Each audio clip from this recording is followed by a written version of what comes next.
The Art of War by Sun Tzu, translated by Lionel Giles. Part 1. Laying Plans. Sun Tzu said, "The art of war is of vital importance to the state. It is a matter of life and death, a road either to safety or to ruin. Hence it is a subject of inquiry which can on no account be neglected.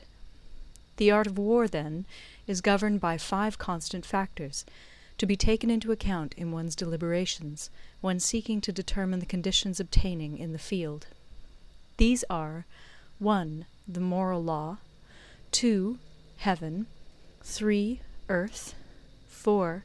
The commander, 5. Method and discipline. The moral law causes the people to be in complete accord with their ruler, so that they will follow him regardless of their lives, undismayed by any danger. Heaven signifies night and day, cold and heat, times and seasons. Earth comprises distances, great and small, danger and security, open ground and narrow passes, the chances of life and death. The commander stands for the virtues of wisdom, sincerity, benevolence, courage, and strictness. By method and discipline are to be understood the marshalling of the army in its proper subdivisions, the graduations of rank among the officers, the maintenance of roads by which supplies may reach the army, and the control of military expenditure. These 5 heads should be familiar to every general.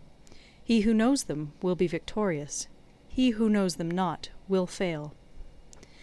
Therefore, in your deliberations, when seeking to determine the military conditions, let them be made the basis of a comparison in this wise. 1. Which of the 2 sovereigns is imbued with the moral law? 2. Which of the 2 generals has most ability? 3. With whom lie the advantages derived from heaven and earth? 4. On which side is discipline most rigorously enforced? 5. Which army is stronger? 6. On which side are officers and men more highly trained? 7. In which army is there the greater constancy both in reward and punishment? By means of these 7 considerations I can forecast victory or defeat. The general that hearkens to my counsel and acts upon it will conquer. Let such a one be retained in command. The general that hearkens not to my counsel nor acts upon it will suffer defeat. Let such a one be dismissed.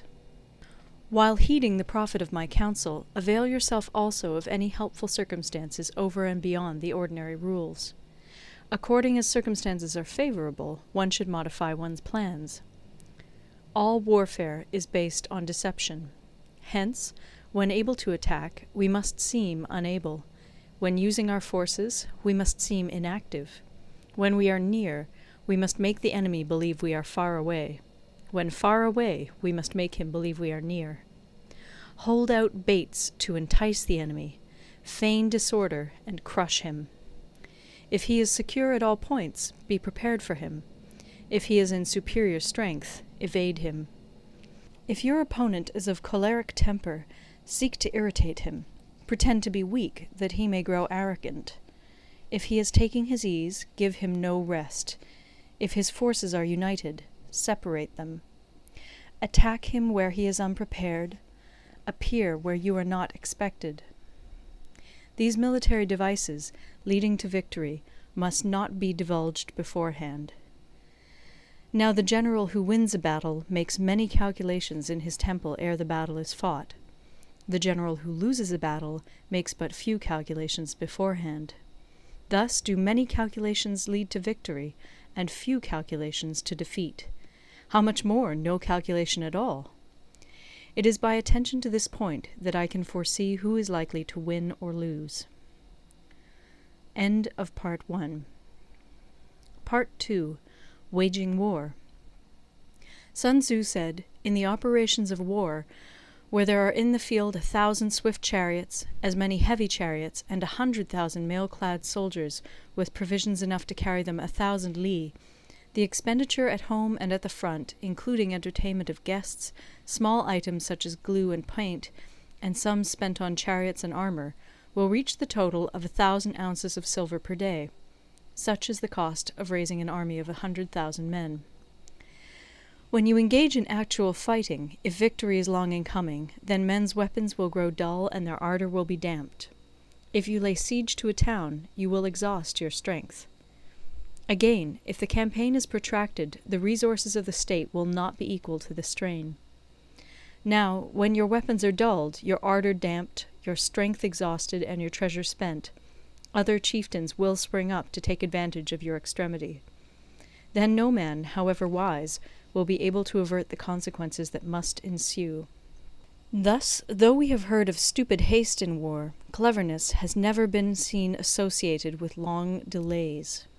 There is no instance of a country having benefited from prolonged warfare. It is only one who is thoroughly acquainted with the evils of war that can thoroughly understand the profitable way of carrying it on. The skilful soldier does not raise a second levy. Neither are his supply wagons loaded more than twice. Bring war material with you from home, but forage on the enemy. Thus the army will have food enough for its needs. Poverty of the state exchequer causes an army to be maintained by contributions from a distance. Contributing to maintain an army at a distance causes the people to be impoverished. On the other hand, the proximity of an army causes prices to go up, and high prices cause the people's substance to be drained away. When their substance is drained away, the peasantry will be afflicted by heavy exactions. With this loss of substance and exhaustion of strength, the homes of the people will be stripped bare, and 3/10 of their income will be dissipated, while government expenses for broken chariots, worn-out horses, breastplates and helmets, bows and arrows, spears and shields, protective mantles, draught oxen, and heavy wagons will amount to 4/10 of its total revenue. Hence, a wise general makes a point of foraging on the enemy. 1 cartload of the enemy's provisions is equivalent to 20 of one's own, and likewise a single picul of his provender is equivalent to 20 from one's own store. Now, in order to kill the enemy, our men must be roused to anger. That there may be advantage from defeating the enemy, they must have their rewards. Therefore, in chariot fighting, when 10 or more chariots have been taken, those should be rewarded who took the first. Our own flags should be substituted for those of the enemy, and their chariots mingled and used in conjunction with ours. The captured soldiers should be kindly treated and kept. This is called using the conquered foe to augment one's own strength. In war, then, let your great object be victory, not lengthy campaigns. Thus it may be known that the leader of armies is the arbiter of the people's fate, the man on whom it depends whether the nation shall be in peace or in peril. End of Part 2. Recorded in Toronto, Ontario by Moira Fogarty, October 2006.